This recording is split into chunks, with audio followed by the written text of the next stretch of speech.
Bonjour tout le monde, je suis très contente de vous retrouver pour cette nouvelle vidéo qui je pense va parler à beaucoup d'entre vous parce que je pense qu'on est très nombreux à déjà avoir vécu cette situation dans laquelle malheureusement un proche, un animal se trouvait mal, était opéré en urgence et dans le pire des cas était dans le coma et on se sentait un peu désemparé de savoir comment est-ce qu'on peut l'aider, surtout d'un point de vue énergétique et surtout comment faire quand nous-mêmes nous n'avons pas suivi forcément de formation énergétique, on est novice, mais on a juste vraiment plein d'amour et un élan de vouloir aider la personne.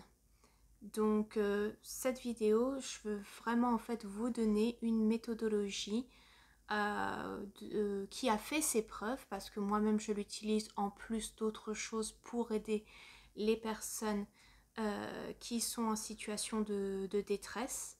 Et, voilà, vous avez vraiment pas besoin d'être un grand pratiquant d'énergie pour que cette méthode fonctionne pour vous et pour votre proche.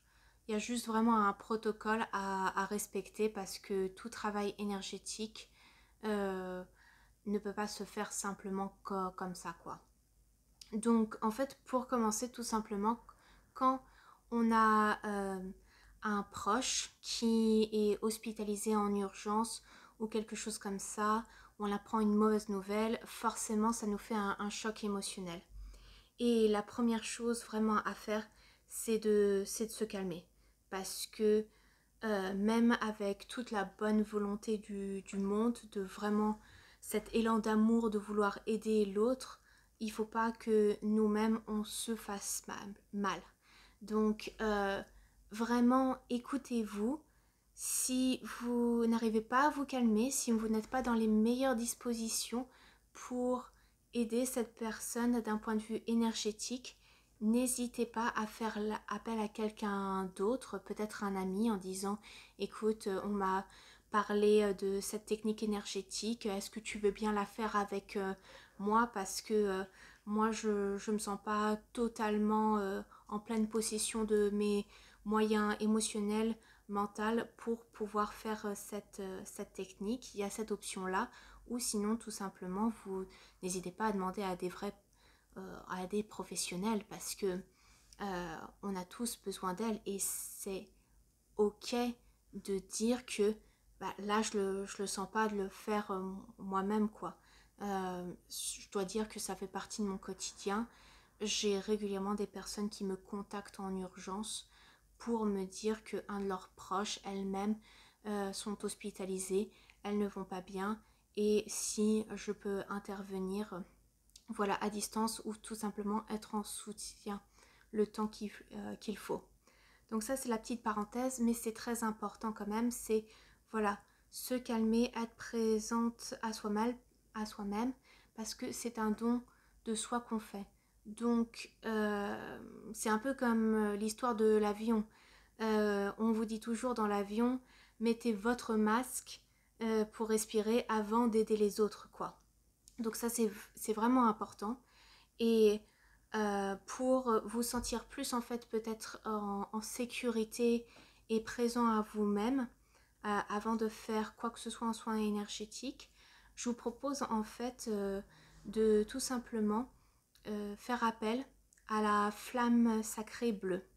Donc je vais beaucoup parler dans cette vidéo des flammes sacrées parce que pour moi c'est la meilleure source énergétique, facile à utiliser en cas d'urgence, facile à manier, surtout quand on n'est pas un professionnel.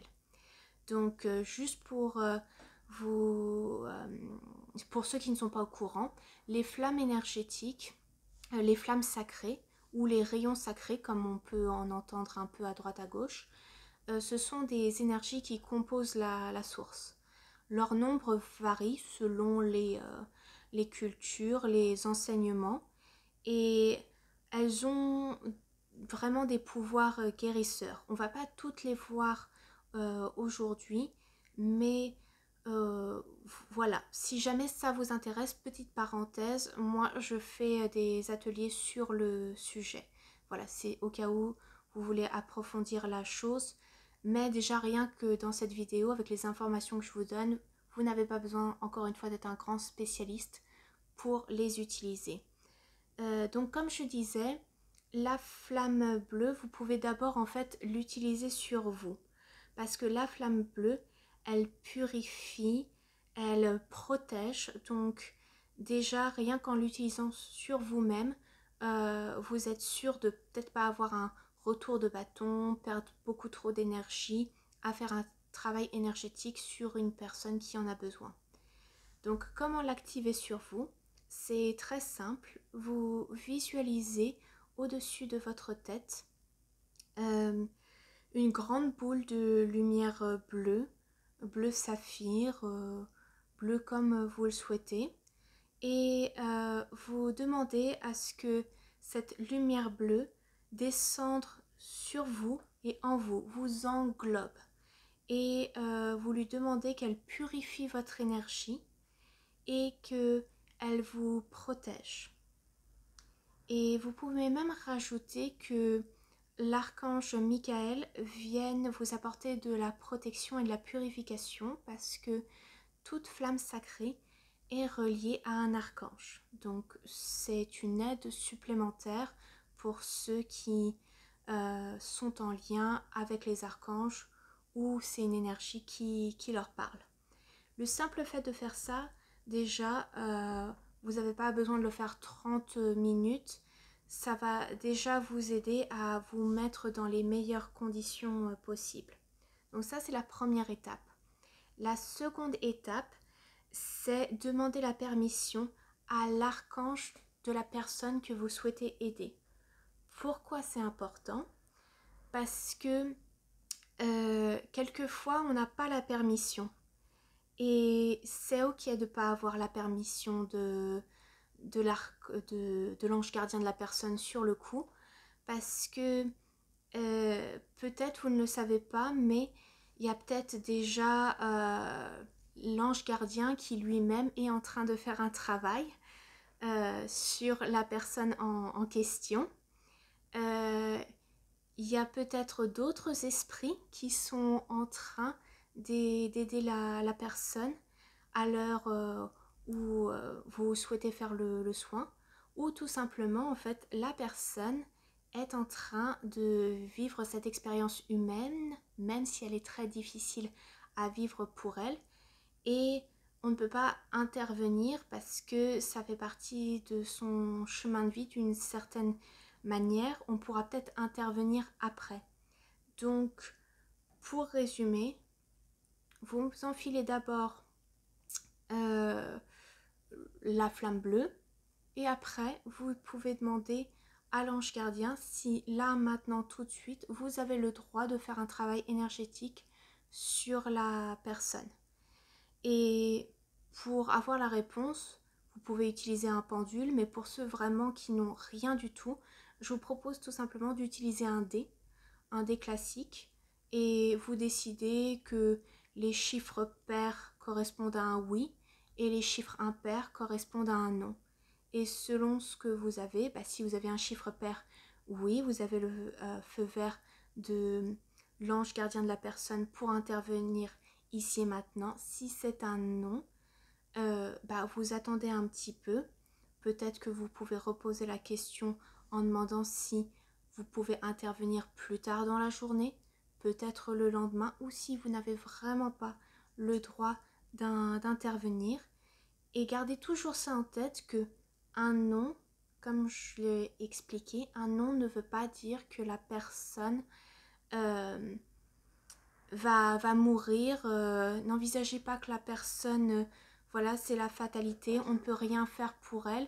C'est juste que dans ce moment-là, votre travail n'est pas requis et interférer a des conséquences. Vous pourriez vous reprendre un retour de bâton et je ne vous le conseille pas parce qu'ensuite ça peut être très compliqué à gérer en plus du stress que la situation cause déjà.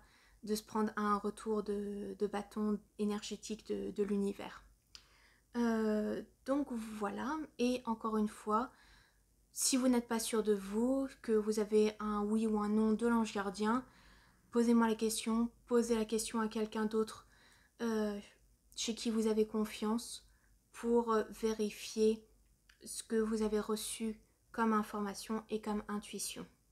Donc voilà, ça c'est vraiment tout le travail de préparation.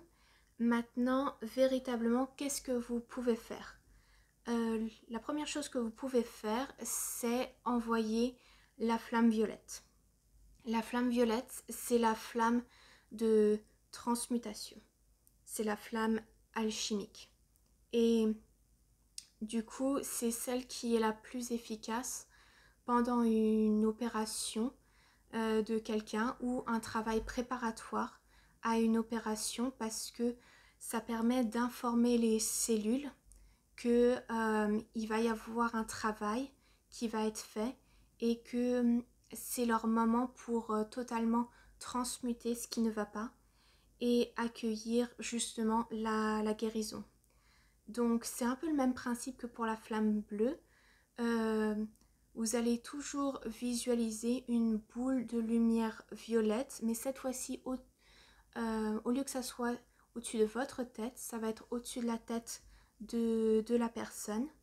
Et vous allez, par intention, demander que cette flamme violette descende sur la personne, en elle et autour d'elle. C'est important aussi autour d'elle parce que même si c'est un problème physique, nous avons des corps de lumière et les corps de lumière sont aussi impactés par ce qui se passe. Ils peuvent même être à l'origine du dérèglement qui s'est produit dans le corps de la personne.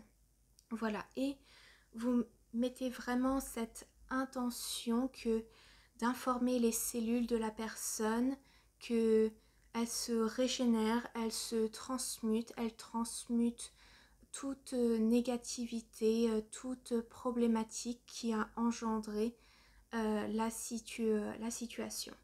Voilà, et vous pouvez faire ça le temps que vous souhaitez. Ça n'a encore une fois pas besoin d'être 30 minutes pour être efficace parce que même si vous arrêtez vous-même cette visualisation, elle peut encore continuer. C'est vraiment dans ces cas-là l'intention et l'intention qui vient du cœur de votre part qui génère véritablement l'action énergétique. Et l'archange associé avec la flamme violette est l'archange Tzadkiel. Donc là encore, n'hésitez pas à faire appel à lui si ça fait partie de vos habitudes. Maintenant, quand il s'agit que la personne, elle soit simplement à l'hôpital, peut-être dans un coma, ou que justement, elle est déjà en train de se remettre d'une opération en rééducation ou quelque chose, je vous conseille d'utiliser la flamme verte. C'est le même protocole, encore une fois. Simplement, la flamme verte, c'est celle qu'on entend le plus concernant la guérison, parce que c'est vrai que traditionnellement, c'est la flamme qui sert à la guérison, mais elle est aussi en lien avec quelque chose de très important, c'est la fluidité.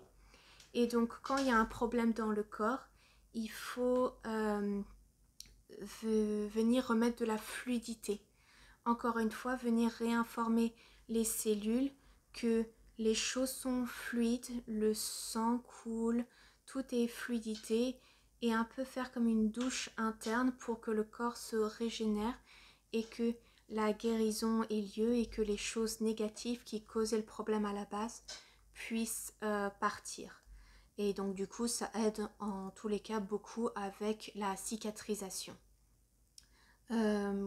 Donc, comme j'ai dit, c'est vraiment le même protocole que la flamme violette, à la différence que vous ne demandez pas la transmutation de quelque chose, vous demandez simplement aux cellules qu'elles se régénèrent, qu'elles guérissent et que la flamme verte apporte de la fluidité dans le corps de la personne pour aller mieux.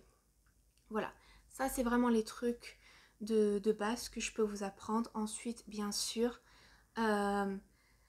dès qu'il y a des gros soucis de santé comme ça, on peut partir du principe que forcément il y a des grands déséquilibres à l'intérieur de la personne et sûrement qu'il faudrait faire un autre travail énergétique, aller à la racine du problème pour aider la personne. Mais à partir de ce moment-là où la personne va mieux, je veux dire, c'est plus vraiment entre vos mains. Ne jouez pas forcément au sauveur. Comme je l'ai dit au début, la personne, c'est elle qui vit ça, ça fait partie de son chemin de vie, il faut respecter. Euh, et ça sera à elle de prendre la décision si elle souhaite faire un travail énergétique supplémentaire sur elle ou non. C'est pour ça que je trouve que c'est important à chaque fois quand même que vous faites ce don de vous-même, un travail énergétique par amour pour une autre personne, euh, de vous remercier. De remercier les êtres qui travaillent avec vous, parce que je ne l'ai pas dit, mais l'archange en charge de la flamme verte, c'est l'archange Raphaël. Donc là encore, faites appel à lui et remerciez-le si vous faites appel à lui. Remerciez tous les êtres, que vous les connaissiez ou non, qui aident à œuvrer pour cette personne, et remerciez-vous. Remerciez-vous parce que c'est une belle chose que vous avez faite pour cette personne, et même si cette personne ne le sera jamais, c'est très important ce don d'amour que vous faites, et moi-même je vous remercie de faire ça pour une autre personne. Et voilà, je crois que c'est tout. Peut-être la dernière chose qui me vient à l'esprit, c'est si jamais malheureusement la personne elle ne va pas mieux, malheureusement s'il y a un décès ou quelque chose comme ça, ne vous en voulez pas. Euh, c'est très compliqué, je le sais, c'est très compliqué, mais voilà, remerciez-vous, soyez fiers de vous, vous avez fait votre maximum, et la personne, c'est sa vie. Gardez que le positif. Quand vous faites tout ceci, soyez attentif à vos ressentis, à ce que vous voyez, percevez, parce que d'une flamme à une autre, comme j'ai dit, c'est pas la même énergie. Et du coup, vous n'allez pas ressentir les mêmes choses. Et bien sûr, ces techniques peuvent être employées sur vous-même ou sur un animal. Et là, voilà, je pense que c'est bon, j'ai fait le tour. N'hésitez pas à laisser des commentaires si vous avez d'autres questions, à me contacter si vous êtes intéressé pour en savoir plus sur les flammes sacrées de manière générale, et puis tout simplement d'échanger sur vos propres expériences. Je suis toujours ravie de lire ce que vous avez à dire. Et je vous souhaite une bonne journée. Au revoir.